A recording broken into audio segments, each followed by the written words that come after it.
কৃষ্ণ কথামৃত ত্রয়োদশ খণ্ড তৃতীয় পরিচ্ছেদ। ঠাকুর প্রসাদ গ্রহণানন্তর কিঞ্চিৎ বিশ্রাম করিতেছেন। এমন সময় রাম, গিরীন্দ্র ও আরও কয়েকটি ভক্ত আসিয়া উপস্থিত। ভক্তেরা ভূমিষ্ঠ হইয়া প্রণাম করিলেন ও তৎপরে আসন গ্রহণ করিলেন। ঠাকুর খাওয়া দাওয়ার পর একটু বিশ্রাম করেছেন, তারপর সব ভক্তরা আসা শুরু করেছে।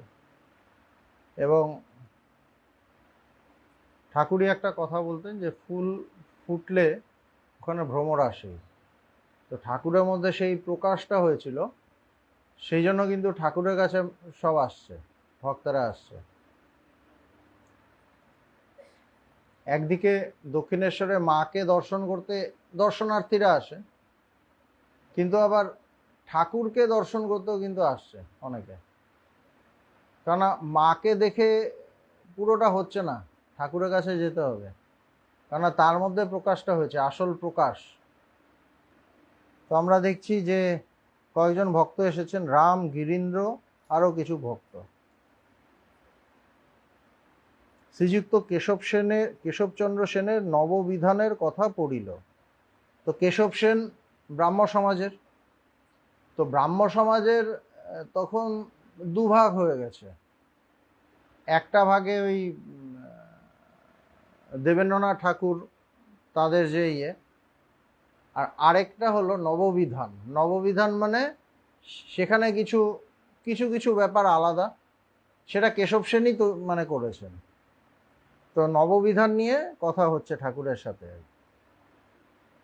এবার যখনই একটা জিনিস দুভাগে ভাগ হয়ে যায়, তখন নানা কন্ট্রোভার্সি শুরু হয়। কেউ বলে এটা ঠিক, কেউ বলে ওটা ঠিক, কেউ আবার দুটো কেন ভাগ হয়েছে সেটা নিয়ে কথা বলে। এরকম অনেক কিছু থাকে। রাম ঠাকুরের প্রতি: মহাশয়, আমার তো নববিধানে কিছু উপকার হয়েছে বলে বোধ হয় না। বলছে আমি নববিধান পড়েছি, রামদত্ত বলছে, কিন্তু আমার খুব একটা কোনো লাভ হয়নি। কেশববাবু যদি খাঁটি হতেন, শিষ্যদের অবস্থা এরূপ কেন? বলছে ওনার মধ্যে মিথ্যা আছে, ওনার পুরো ঠিক নয়। যদি ঠিক হতেন তাহলে শিষ্যদের এরকম বাজে অবস্থা কেন? কি ধরনের বাজে অবস্থা সেটা বলা হয়নি, তো বলছে এরকম অবস্থা কেন? আমার মতে ওর ভিতরে কিছুই নাই। যেমন খোলামকুচি, নেড়ে ঘরে তালা দেওয়া। লোকে মনে করছে খুব টাকা ঝমঝম করছে, কিন্তু ভিতরে কেবল খোলামকুচি। বলছে দেখে মনে হচ্ছে টাকা, কিন্তু ভেতরে খোলামকুচি, ওটাই আওয়াজ করছে। তো কেশব সেনকে ওই সম্পর্ক মানে ওরকম মানে বলছেন যে উনি ওই ধরনেরই, ভেতরে কোনো সার নেই। ঠাকুরকে বলছেন বাহিরের লোক ভিতরের খবর কিছু জানে না, আমি জানি, আমি তো চিনি, আমি দেখেছি, এমন থাকে না। শ্রীরামকৃষ্ণ: কিছু সার আছে বই কি, তা না হলে এত লোকে কেশবকে মানে কেন? বলছে কিছু আছে, না হলে লোকে মানবে কেন? কিছু আছে, কোনো কিছু প্রকাশ আছে, হয়তো সামান্য ঈশ্বরীয় কোনো প্রকাশ আছে, না হলে তাকে মানবে কেন, তার কাছে লোকে আসবে কেন? জেনারেলি কি হয়, ঠাকুর ঈশ্বরীয় কথা বলেন, তার কাছে কিছু মানুষ আসে। ওইদিকে কেশব সেন, তার কাছে অনেক মানুষই আসে, খুব বিখ্যাত উনি। এইবার যার কাছে কিছু মানুষ আসে, মানে দুজন দুরকম দল করেছেন। করেননি ঠাকুর, কোনো দল করেননি, কিন্তু তার কাছে একটা দল জমায়েত হচ্ছে, একটা কিছু সংখ্যক মানুষ আসছেন, কথা শুনছেন। তিনি সেই দলের নেতা, কেশব সেন ওই দলের নেতা। এবার একজন আরেকজনকে জিজ্ঞেস করলে কি মানে বলে যে না না, ও সব উল্টোপাল্টা, মানে তোমরা ওখানে কেন যাচ্ছ, আমার কাছে আসো। সাধারণত তাই হয়। কিন্তু ঠাকুর তো সর্বধর্ম সমন্বয়কারী, তিনি অবতার পুরুষ, স্বয়ং ঈশ্বর। তার কাছে তো এটা না যে আমি নেতা, আমি অন্যগুলোকে খারাপ বলবো, অন্য সবাইকে খারাপ বলবো, তার কাছে এটা না। তার কাছে সত্য সবার আগে। সাধারণভাবে এটা হয়, হ্যাঁ ওর কাছে কেন যাচ্ছে, সবার মাথা খারাপ করে দিল। কিন্তু ঠাকুর কি বলছেন, না কিছু সার আছে বই কি, বলছে না কিছু আছে। তা না হলে এত লোকে কেশবকে মানে কেন? শিবনাথকে কেন লোকে মানে না? বলছে শিবনাথ শাস্ত্রীকে তো অতটা মানে না, কেশব সেনকে যেরকম মানে, কিছু তো আছে নিশ্চয়ই, না হলে কেন মানবে? ঈশ্বরের ইচ্ছা না থাকলে ওরকম একটা হয় না। বলছে ঈশ্বরের ইচ্ছা আছে, এই যে তাকে এত লোকে মানে, ঈশ্বরের ইচ্ছা আছে ওখানে। ঠাকুর ঈশ্বরকে দেখছেন, আর এরা একটা নিন্দা করার জন্য এসেছে, বদনাম করার জন্য এসেছে, পরনিন্দা পরচর্চা এদের বিষয়। ঠাকুরের বিষয় হলো ঈশ্বর, সত্য। ঠাকুর বলছেন ঈশ্বরের কিছু এখানে আছে ব্যাপার, এটাই হলো তফাৎ। তার মনে যদি সামান্য লোকমান্যই থাকতো, তাহলে তিনি কিন্তু বলতেন হ্যাঁ খুব বাজে লোক, এখানে আসুক, এটা বলতেন। বা এই রাম দত্ত তত্ত্ব যারা গেছে ঠাকুরের কাছে, তাদের বলতেন হ্যাঁ তোমরা ওদের বোঝাবে যে ওখানে কিছু নেই, এখানে নিয়ে আসো। এইগুলোই তো হয় সব জায়গায় না, এক জায়গা থেকে ভাঙিয়ে আরেক জায়গায় নিয়ে যাওয়া। এক জায়গায় কিছু লোক আসছে, আমার সহ্য হলো না, আমি তাকে এটা ওটা বুঝিয়ে টুঝিয়ে অন্য জায়গায় নিয়ে গেলাম, আমার জায়গায় নিয়ে গেলাম। এগুলোই হয় সব জায়গায়। কিন্তু ঠাকুর তো সেরকম নন, ঠাকুর সত্যে প্রতিষ্ঠিত। সেই জন্য তিনি বলছেন না কিছু আছে। তবে কি, তবে সংসার ত্যাগ না করলে আচার্যের কাজ হয় না, লোকে মানে না। বলছে কি, তবে একটা কথা আছে, সংসারে থেকে আচার্যের কাজ করতে গেলে, মানে এই আধ্যাত্মিক জ্ঞান এগুলো দিতে গেলে মানুষ মানতে চায় না। বলছে তুমি সংসারে আছো, তুমি ভালোই আছো, ভোগের মধ্যে আছো, তোমাকে মানবো কেন? লোকে বলে এ সংসারী লোক, এ নিজে কামিনী কাঞ্চন লুকিয়ে ভোগ করে। বলছে ও তো ভোগের মধ্যে আছে, তো ওকে মানবো কেন? মানুষের এরকম একটা ইয়ে হয়। আমাদের বলে ঈশ্বর সত্য, সংসার স্বপ্নবৎ অনিত্য। সর্বত্যাগী না হলে তার কথা সকলে লয় না। বলছে ত্যাগী না হলে তার কথা মানুষ নেয় না। কেন? সংসার সংসার স্বপ্নবৎ অনিত্য যদি হয়, তাহলে আমি সংসার করব কেন, আমি সংসারে থাকবো কেন? এটা সাধারণ সাধারণই। তো কাউকে যদি দেখে যে সব ত্যাগ করে এসেছে একদম গেরুয়া টেরুয়া পরে, তখন তার ভেতরে কত জ্ঞান আছে, বা তার সত্যি সমাধি হয়েছে কিনা বা অনুভব হয়েছে কিনা, এগুলো কেউ অতটা দেখে না। মহারাজ এসেছেন, স্বামীজি এসেছেন, ওনার কাছে যাব। এবার ওনার ভেতরে কতটা, হয়তো পাশে একজন গৃহস্থ বসে আছে যে আধ্যাত্মিকভাবে বিরাট উন্নতি লাভ করেছে, তাকে আর পাত্তা দেবে না, বলছে তুমি তো আমাদেরই মতো।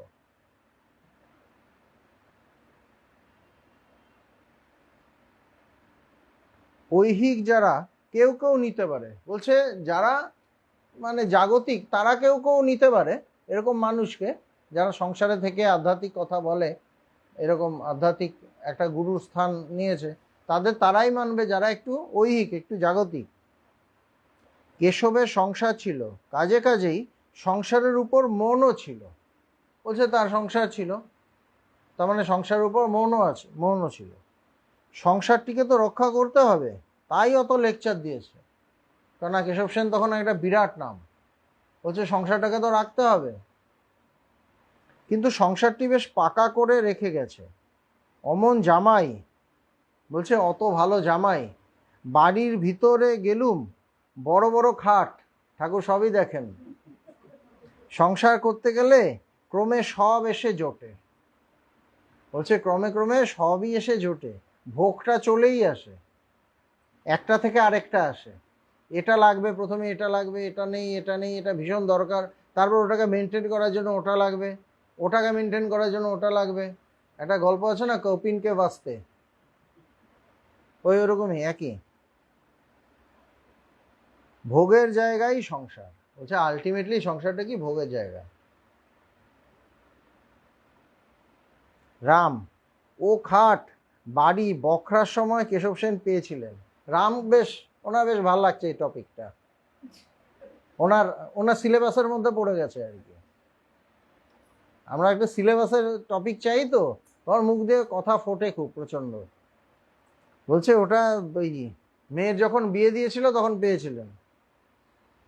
কেশব সেনের বকরা। মহাশয় যাই বলুন, বিজয়বাবু বলেছেন, কেশব সেন এমন কথা বিজয়বাবুকে বলেছেন যে আমি খ্রাইস্ট আর গৌরাঙ্গের অংশ।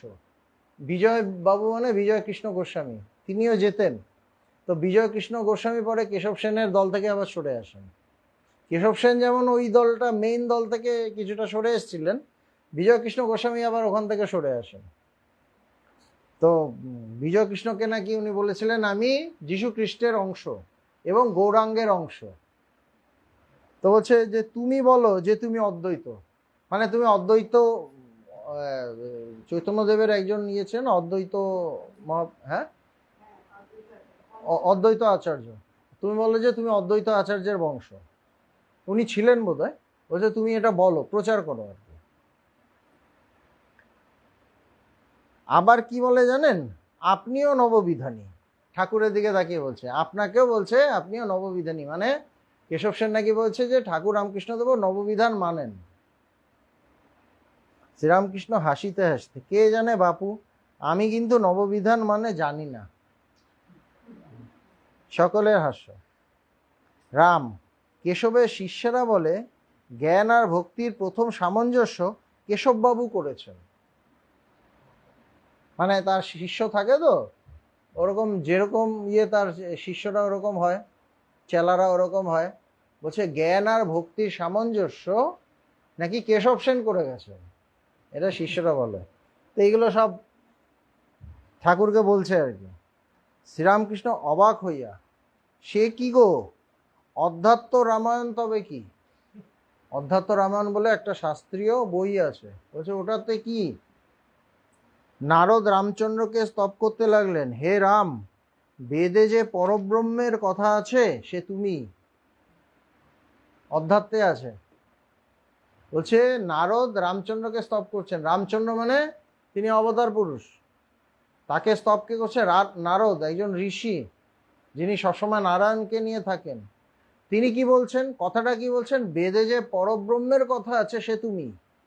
পরব্রহ্ম মানে আমার বিষয়, ব্রহ্ম মানে মানে জ্ঞানের বিষয়, ওটা জ্ঞান। এবার জ্ঞানটা কার উপর দিচ্ছে? একজন বাইরের থেকে দেখতে একজন মানে একজন ব্যক্তি, একটা মানুষের ওপর। তো যখন মানুষকে পরব্রহ্ম বলে বলছে সেটা ভক্তি হয়ে গেল, সেটা ভক্তি হলো। সুতরাং একই জায়গায় জ্ঞান এবং ভক্তি সামঞ্জস্য হয়ে যাচ্ছে। কোথায় আছে এটা? অধ্যাত্ম রামায়ণে। বলছে সেটা তাহলে কি কেশব সেন করেছে? মানে সে তো অনেক আগে থেকে আমাদের ভারতীয় দর্শনের মধ্যেই আছে। বলছে তুমি মানুষ রূপে আমাদের কাছে রয়েছ, তুমি মানুষ বলে বোধ হচ্ছ। বলছে তুমি মানুষ রূপে আছো আমাদের কাছে, তুমি মানুষ বলে বোধ হচ্ছ, দেখে মনে হচ্ছে তুমি মানুষ, মানুষের মতো দেখতে, বস্তুত তুমি মানুষ নও, সেই পরব্রহ্ম। বলছে আসলে কি তুমি সেই পরব্রহ্ম। এইটাই হলো জ্ঞান এবং ভক্তির সমন্বয়। ভক্তিতে কি হয়? ভক্তিতে একজন ভগবান থাকে, ভক্তিতে একজন ঈশ্বর চাই, ভক্তের একটা ভগবান চাই। আর জ্ঞানে কি? ব্রহ্ম, ব্রহ্মকে অনুভব। এবার সেই ভগবানকে যে পরব্রহ্ম বলছে, সেখানে জ্ঞান এবং ভক্তি সমন্বয় হয়ে যাচ্ছে। বলছে এটা তো আমাদের অধ্যাত্ম রামায়ণেই আছে। তো বস্তুত তুমি মানুষ নও, তো সেই পরব্রহ্ম। রামচন্দ্র বললেন, নারদ, তোমার উপর বড় প্রসন্ন হয়েছি, তুমি বর নাও।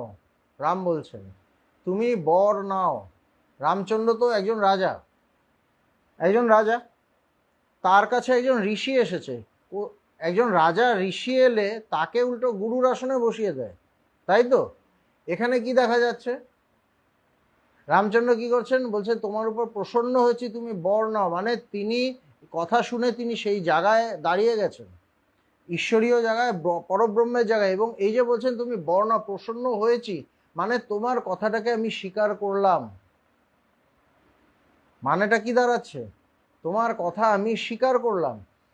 রাম যদি কথাটা স্বীকার না করতেন, রাম যদি বলতেন না না আমি সাধারণ মানুষ, পরব্রহ্ম টম্ম না, আমি একজন রাজা, এটা যদি বলতেন, এটা যদি ভাবতেন নিজেকে, তাহলে তো তিনি বলতেন না আমি প্রসন্ন হয়েছি, তুমি বর নাও। তিনি দেখেছেন যে আমাকে ধরে ফেলেছে, আমাকে চিনে ফেলেছে, এই জন্য প্রসন্ন যে তুমি ঠিক ঠিক ভক্ত, তুমি আমাকে চিনে ফেলেছো কি হিসেবে? পরব্রহ্ম হিসেবে। সেই জন্য তুমি তুমি কি বর চাও, আমি তোমাকে সেই বর দেব। নারদ বললেন, রাম, আর কি বর চাহিব? তোমার পাদপদ্মে শুদ্ধা ভক্তি দাও। বলছে, আমি আর কি বর চাইব? তোমার চরণে যেন আমার শুদ্ধা ভক্তি হয়, আর তোমার ভুবন মোহিনী মায়ায় যেন মুগ্ধ করো না। বলছে, তোমার যে ভুবন মোহিনী মায়া, যে মায়া তোমার, এই মায়াটা কার? ঈশ্বরের মায়া।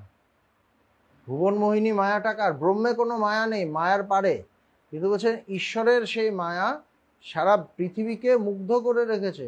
বলছে, তোমার এই মায়ায় আমায় মুগ্ধ করো না।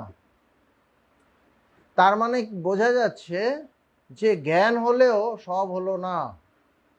জ্ঞান হয়ে গেছে, কিন্তু মনের একদম পরিপূর্ণভাবে নাশ হয়ে একদম পরব্রহ্ম হিসাবে দাঁড়িয়ে না গেলে মুগ্ধ হওয়ার চান্স আছে। সেই জন্য নারদ কিন্তু প্রার্থনা করছে। নারদ, যিনি সবসময় নারায়ণ নারায়ণ করেন, পরব্রহ্ম বলে চিনতেও পারছেন, তার মানে তার পরব্রহ্মের অনুভব আছে, কিন্তু পুরো ক্লিয়ার নয়।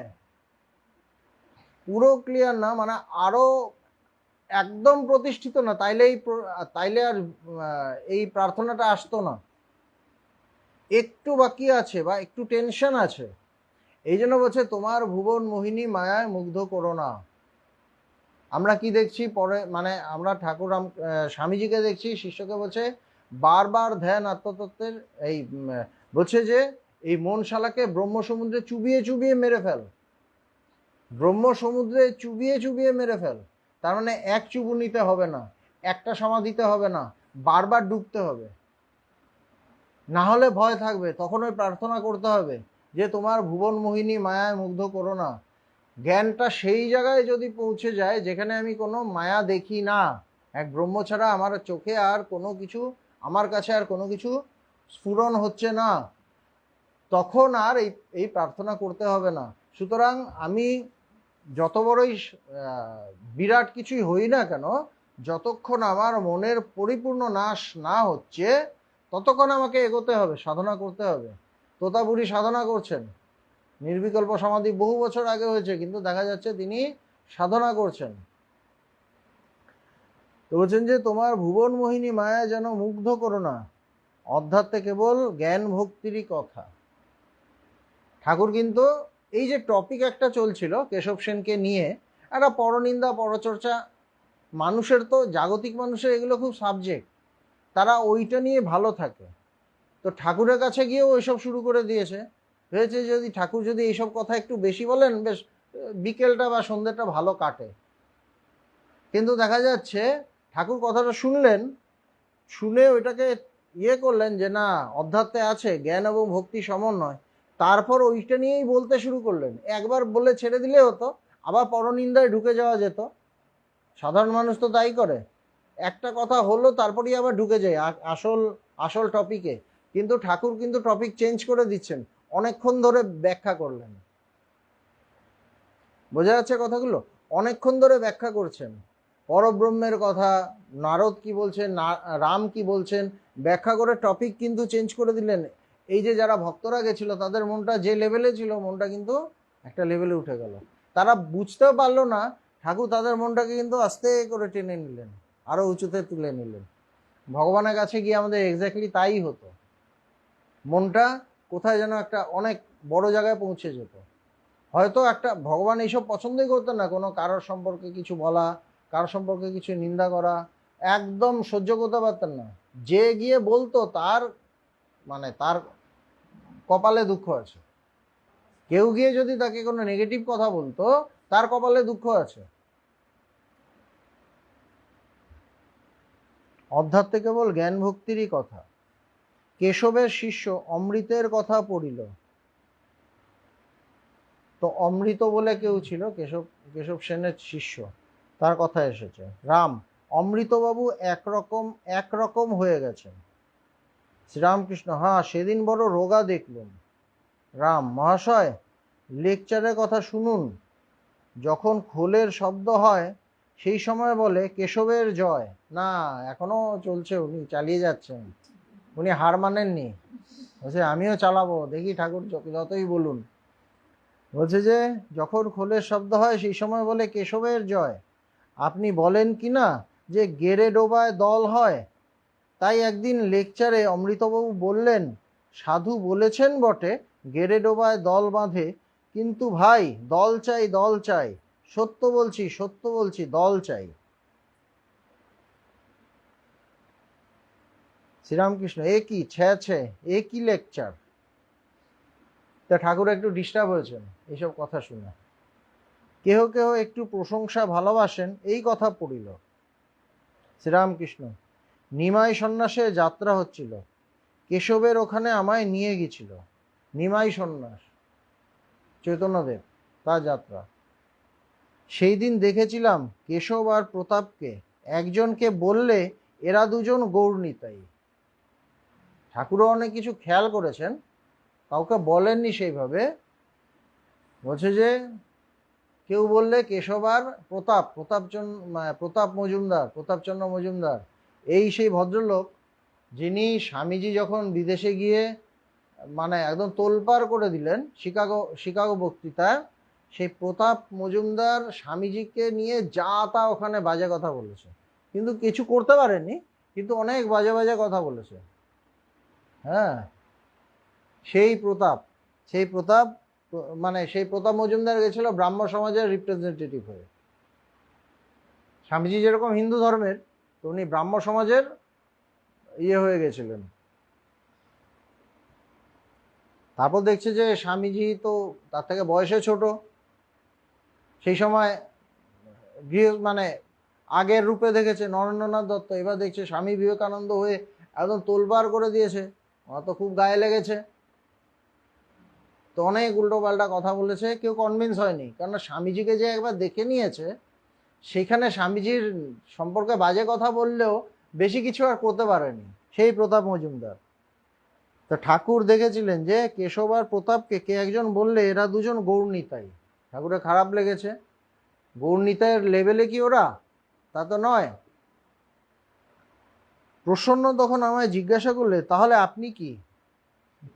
এরা প্রসন্ন মানে মোস্ট হরিপ্রসন্ন, মানে স্বামী বিজ্ঞানানন্দ, তিনিও গেছিলেন। ওদের সামনেই বলছে তাহলে আপনি কি?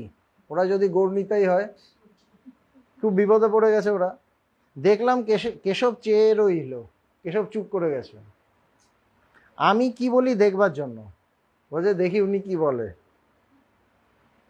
আমি বললাম, আমি তোমাদের দাসানুদাস, রেণুর রেণু। ঠাকুর একদম নিজেকে একদম সামান্য করে নিয়েছে। কেশব হেসে বললে, ইনি ধরা দেন না। কেশব বিপদে পড়ে গেছেন। কেন বিপদে পড়ে গেছেন? কেন কেশবকে যখন বলছে গৌরনিতাই, কেশব ওটাকে গ্রহণ করছেন। মানুষকে প্রশংসা করলে না ফুলে যায়, তখন আর টের পায় না যে আমি আমার লেভেলে আছি কিনা। তো বলছে যে কিন্তু দেখছে যে ঠাকুর তো মানছেন না, তিনিও একজন বিশেষ কিছু। ঠাকুর বলছেন আমি সবার দাস, তখন তার বিপদ হয়ে গেছে। আমি তো নিজেকে গৌরনিতাই বলে মানছি, এবার সামনেই যদি উনিও তো বিশাল কিছু, কিন্তু উনি তো মানছেন না, উনি তো ওরকম বলছেন, এবার লজ্জা পেয়ে গেছে। বলছে না, ইনি ধরা দেন না। রাম, কেশব কখনো বলতেন আপনি জন দ্য ব্যাপটিস্ট, একজন ভক্ত। আবার কিন্তু কখনো কখনো বলতেন 19th সেঞ্চুরির চৈতন্য আপনি। একজন কেউ বলছে যে না, বলতেন আপনি জন দ্য ব্যাপটিস্ট। তুমি কে ছিলেন আমি জানি না, খুব নাম করা বোধহয় খ্রিস্টানদের একজন বিরাট, হ্যাঁ বিরাট একজন কেউ ছিলেন, কোনো মহাপুরুষ ছিলেন আর কি। তা একজন ভক্ত আবার কিন্তু কখনো কখনো বলতেন 19th সেঞ্চুরির চৈতন্য আপনি। এবার একজন ভক্ত যে বলছে, এটা মোস্ট প্রবাবলি শ্রীম কেশব সেনকে বেশ মানতেন।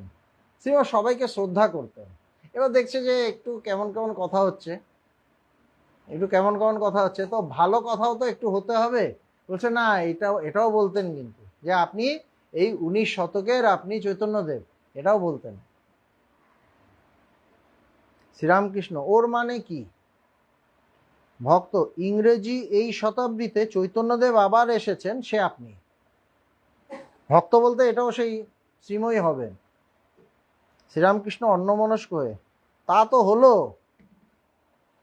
এখন হাতটা আরাম কেমন করে হয় বলো দেখি। এখন কেবল ভাবছি কেমন করে হাতটি সারবে, মানে হাত ভেঙে গেছিল ওই সময় ঠাকুরের, একটা ব্যান্ডেজ লাগিয়ে থাকতে হতো, তো অনেকদিন ধরে সারছে না। বলছে চৈতন্য টৈতন্য হলো বুঝলাম, এখন হাতটা সারবে কিভাবে। কি সুন্দর। ত্রৈলোক্যের গানের কথা পড়িল। ত্রৈলোক্য কেশবের সমাজে ঈশ্বরের নামগুণ কীর্তন করেন।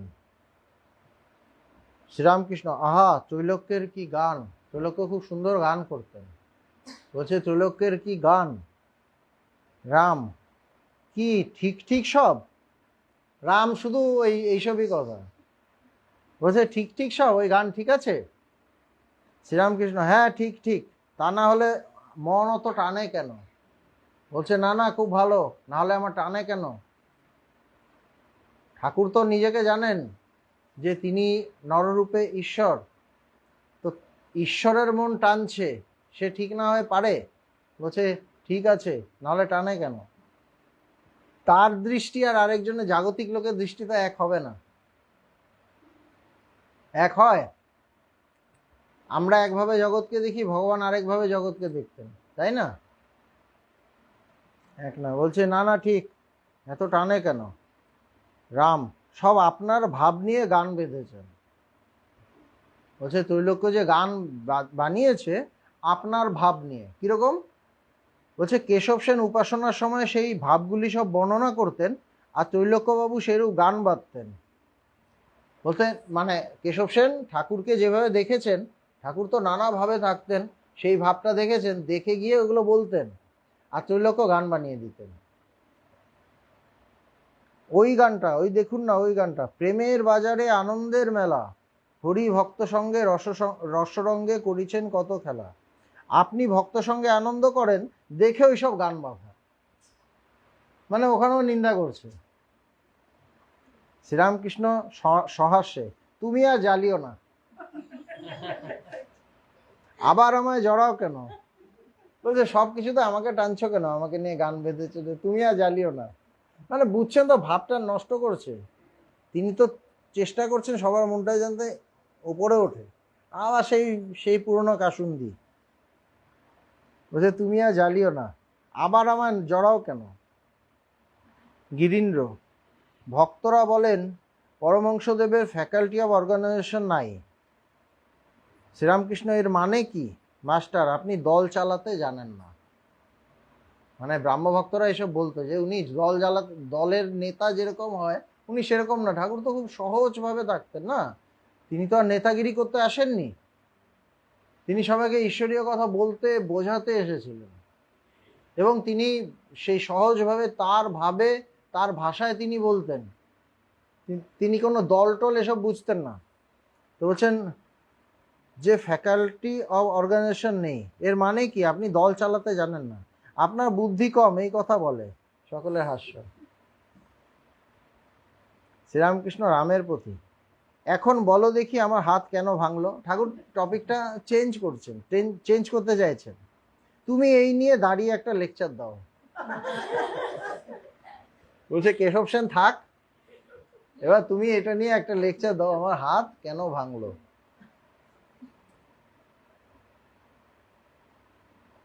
ব্রহ্মজ্ঞানীরা নিরাকার নিরাকার বলছে।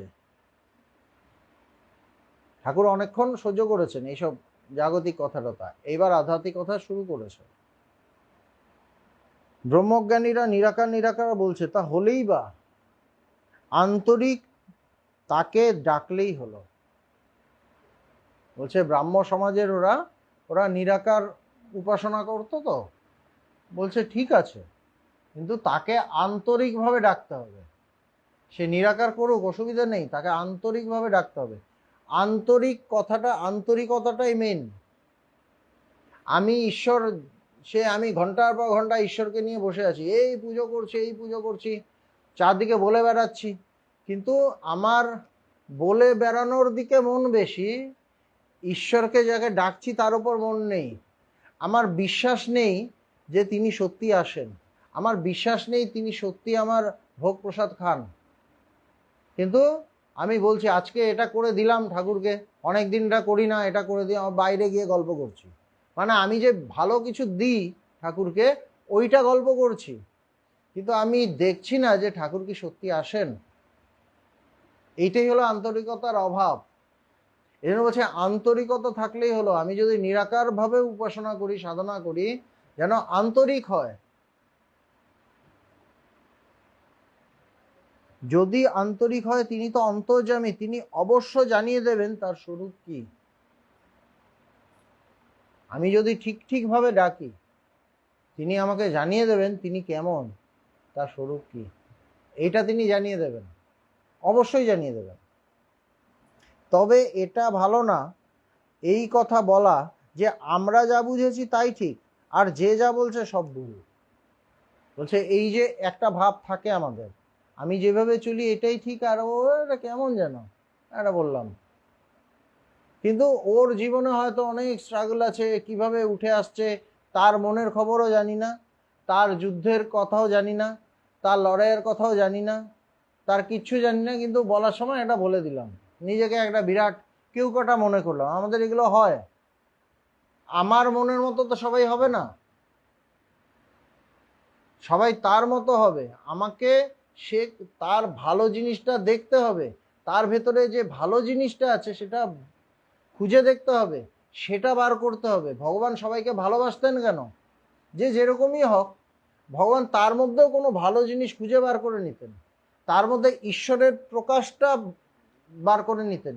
ভগবান নিজে ঈশ্বর, সেই জন্য তিনি যেখানে ঈশ্বরের প্রকাশটা হচ্ছে সেইটাই ভালোবাসতেন।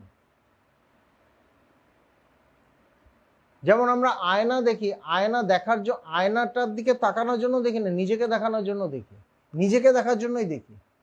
আয়না কেমন, আয়নাটা কি, মানে এটা আয়নার ভেতরে কি আছে ওইসব দেখতে চাই না। আয়না এরম নেওয়া মানে নিজেকে দেখা, আয়নাকে দেখা নয়, কিন্তু নিজের জন্যই দেখি। সেরকম ভাবে ভগবান যাকে ভালোবাসছেন তার মধ্যে নিজের প্রকাশ, ঈশ্বরের প্রকাশ দেখছেন, তখন তার প্রতি তার ভালোবাসা আসছে। আর সবার প্রতি তিনি, সবাই সবার মধ্যেই তিনি ঈশ্বরের প্রকাশ দেখতেন, এই জন্য সবাইকেই তিনি ভালোবাসতেন। আমাদেরও চেষ্টা করতে হবে। আমি আরেকজনকে ভালোবাসি কখন? আমার মনের সাথে যখন তার মিল হচ্ছে, মনের সাথে। কিন্তু মনের সাথে মিল মানে অনেক মনের সাথে মিল হবে না, তার মানে ওর প্রতি আমার ভালোবাসা যাবে, তার প্রতি যাবে না, তার প্রতি যাবে না। কিন্তু ভগবান মনের পারে ব্রহ্ম হয়ে আছেন, তিনি সবার মধ্যে সেই ব্রহ্ম দেখছেন, সবার মধ্যে ঈশ্বর দেখছেন, তাকে সেইভাবে ভালোবাসছেন। তিনি তো মনের পারে চলে গেছেন, নিজের মনের মতো কিন্তু সবাইকে ভালোবাসছেন না। কেননা ভগবানের যে নেচার, ভগবানের যে চরিত্র, সেটা তো অনেকের মধ্যেই নেই। কিন্তু দেখা যাচ্ছে ভগবান তাকেও ভীষণভাবে ভালোবাসছেন। কিভাবে ভালোবাসলেন? সে তো ভগবানের মতো না, তাহলে ভালোবাসলেন কেন? না, এই চরিত্র যেখানে থাকে, কোথায় থাকে? মনের মধ্যে। তাকে ছাপিয়েও ভগবান এমন এক জায়গায় পৌঁছেছেন, তার প্রকাশ তার মধ্যে দেখছেন, সেই জন্য ভালোবেসেছেন। সেই মনের পারে সেই ব্রহ্মের প্রকাশ, সেই ব্রহ্মের প্রকাশ তার মধ্যে দেখছে। এই জন্য বলছেন তবে এটা বলা ভালো না যে আমি যা বুঝেছি তাই ঠিক আর বাকি যে যা বলছে সব ভুল। আমরা নিরাকার বলছি অতএব তিনি নিরাকার, তিনি সাকার নন। বলছে আমরা নিরাকার বলছি অতএব তিনি নিরাকার, সাকার নন, হতেই পারে না, এইটা বলা ভুল। আমরা সাকার বলছি অতএব তিনি সাকার, তিনি নিরাকার নন, মানুষ কি তার ইতি করতে পারে? বলছে মানুষ তার ইতি করতে পারে না। এই রকম বৈষ্ণব শাক্তদের ভিতর রেষারেষি। সেরকম আমাদের যে ধর্ম তার মধ্যে বৈষ্ণব আছে, শাক্ত আছে। তো বৈষ্ণবদের মধ্যে শাক্তদের মধ্যে গন্ডগোল, রেষারেষি। বেদান্তকে বৈষ্ণবরা পছন্দ করে না। বৈষ্ণব বলে আমার কেশব, শাক্ত বলে আমার ভগবতী, আমার উদ্ধারকর্তা। দুজন দুরকম। বৈষ্ণব বলে আমার ঈশ্বর, আমার ঠাকুর হলো কৃষ্ণ, কৃষ্ণই সব। আর শাক্ত কি বলছে? মাই সব। ব্যাস, দুজনের মধ্যে লেগে গেল। আমি বৈষ্ণব চরণকে সেজবাবুর কাছে নিয়ে গেছিলাম। বৈষ্ণবচরণ বৈরাগী, খুব পণ্ডিত কিন্তু গোড়া বৈষ্ণব। বলছে বৈরাগী, তা বৈরাগ্য আছে, ভীষণ পণ্ডিত কিন্তু বৈষ্ণব, অন্য কিছু বোঝে না। এদিকে সেজবাবু ভগবতীর ভক্ত। সেজবাবু মানে মথুর বিশ্বাস, তিনি ইয়েতে ছিলেন, মায়ের ভক্ত। দক্ষিণেশ্বরের মা ইয়ের সমস্ত ব্যবস্থাপনা তার ইয়েতেই হয়। বেশ কথা হচ্ছিল। বৈষ্ণবচরণ বলে ফেললে মুক্তি দেবার একমাত্র কর্তা কেশব। এবার মথুর বিশ্বাসের টাকা পয়সা মানে প্রভাব প্রতিপত্তি প্রচুর, তো বৈষ্ণবচরণ বলে ফেললো তার কাছে গিয়ে যে না, মুক্তি দেবার কর্তা একমাত্র সেই কৃষ্ণ, কেশব। বেশ কথা হচ্ছিল, মানে ভালো কথা, তার আগে ভালো কথা হচ্ছিল, কিন্তু ওই মুখ ফসকে ওটা বলে দিয়েছে। বলতেই সেজবাবুর চোখ মুখ লাল হয়ে গেল, সেজবাবু খেপে গেছে। বলেছিল শালা আমার, খেপে গেছে, গালি বেরিয়ে গেছে। সকলের হাস্য। শাক তো কিনা বলবে না, আমি আবার বৈষ্ণব চরণে গা টিপি। ঠাকুররা টিপছে, রে তুই কি বলছিস, চুপচাপ থাক। যত লোক দেখি ধর্ম ধর্ম করে, এ ওর সাথে ঝগড়া করছে, ও তার সঙ্গে ঝগড়া করছে। হিন্দু, মুসলমান, ব্রহ্মজ্ঞানী, শাক্ত, বৈষ্ণব, শৈব, সব পরস্পর ঝগড়া। এ বুদ্ধি নাই যে যাকে কৃষ্ণ বলছো তাকেই শিব, তাকেই আদ্যাশক্তি বলা হয়, তাকেই যিশু, তাকেই আল্লাহ বলা হয়। এক রাম, তার হাজার নাম। বলছে এই বুদ্ধিটা নেই যে তুমি যাকে কৃষ্ণ বলছো আরেকজন তাকেই মা বলছে, তাকেই শক্তি বলছে। বস্তু এক, নাম আলাদা, সকলে এক জিনিসকেই চাইছে, তবে আলাদা জায়গা, আলাদা পাত্র, আলাদা নাম।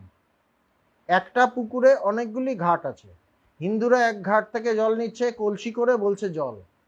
মুসলমানেরা আরেকটা ঘাট থেকে জল নিচ্ছে চামড়ার ডোলে করে, তারা বলছে পানি। খ্রিস্টানরা আরেক ঘাটে জল নিচ্ছে, তারা বলছে ওয়াটার। সকলের হাস্য। একই জল। কেউ যদি বলে না এই জিনিসটা জল নয় পানি, কি পানি নয় ওয়াটার, কি ওয়াটার নয় জল, তাহলে হাসির কথা হয়। একজন বলছে জল, একজন বলছে পানি, একজন বলছে ওয়াটার।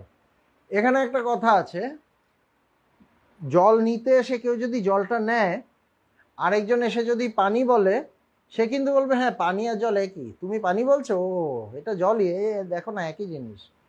কিন্তু যতক্ষণ আমি দেখছি না, যতক্ষণ জলের সাথে পরিচয় নেই, দূরে আছি, পুকুরে যাইনি তখন বলছে না ওখানে, একজন বলছে পানি আছে, না না ওখানে জল আছে, আমাকে বলেছে।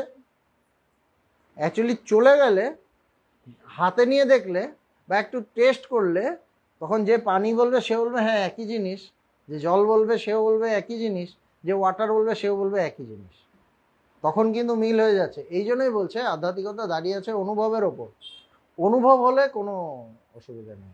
যতক্ষণ অনুভব হচ্ছে না, যতক্ষণ শুধু পাণ্ডিত্য, নানা কিছু বই টই পড়লাম বা কিছু জেনে ফেললাম, তখনই গণ্ডগোল। এই বৈষ্ণবদের সাথে, শাক্তদের, বেদান্তের সাথে, এর এই শৈবদের এই গণ্ডগোল চলে। তাহলে হাসির কথা হয়। তাই দলাদলি, মনান্তর, ঝগড়া, ধর্ম নিয়ে লাঠালাঠি, মারামারি, কাটাকাটি এসব ভালো নয়।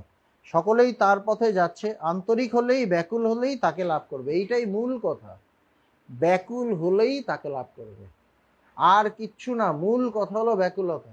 আমি যদি সত্যি তাকে চাই, আমি তাকে পাবো, আর যদি না চাই তাকে পাবো না। মুখে দেখিয়ে লাভ নেই, ঢং দেখিয়ে লাভ নেই। এ পথে মিথ্যা চলে না, আধ্যাত্মিক পথে কিন্তু মিথ্যা চলে না। আমি যতটা দেব ততটা পাবো, আমি যতটা সত্যি সত্যি তাকে চাইবো তাকে পেয়ে যাব। যে অবস্থায় থাকি না কেন তিনি হাত ধরবেন, আর কেউ ধরবে না, তিনি হাত ধরবেন। মনির প্রতি তুমি এইটা শুনে যাও, মণিকে বলছেন। বেদ, পুরাণ, তন্ত্র সব শাস্ত্রে তাকেই চায়, আর কারুকে চায় না, সেই এক সচ্চিদানন্দ। বলছে সমস্ত শাস্ত্র, বেদ, পুরাণ, তন্ত্র সবাই তাকেই চায়। তিনি, তার স্বরূপ কি বলছে? সচ্চিদানন্দ, সচ্চিত আনন্দ। তিনি সচ্চিত আনন্দ স্বরূপ। যাকে বেদে সচ্চিদানন্দ ব্রহ্ম বলেছে, তন্ত্রে তাকেই সচ্চিদানন্দ শিব বলেছে, আবার তাকেই পুরাণে সচ্চিদানন্দ কৃষ্ণ বলেছে। নাম আমরা আলাদা করে দিলাম, বস্তু কিন্তু সচ্চিত আনন্দ, তাকেই চায়। শ্রীরামকৃষ্ণ শুনিলেন, রাম বাড়িতে মাঝে মাঝে নিজে রেঁধে খান। তো এই এই আধ্যাত্মিক কথা হলো। তারপর পরে কথা টথা হচ্ছে, তখন কেউ বলেছে রামদত্ত বাড়িতে নিজে রেঁধে খান। শ্রীরামকৃষ্ণ মণির প্রতি, তুমিও কি রেঁধে খাও? মণি আজ্ঞা না। শ্রীরামকৃষ্ণ, দেখো না, একটু গাওয়া ঘি দিয়ে খাবে, বেশ শরীর মন শুদ্ধ বোধ হবে। বলছে গাওয়া ঘি দিয়ে খাবে, শরীর মন শুদ্ধ বোধ হবে। এখনের ঘি না, এখনের ঘি হলে বিপদ আছে।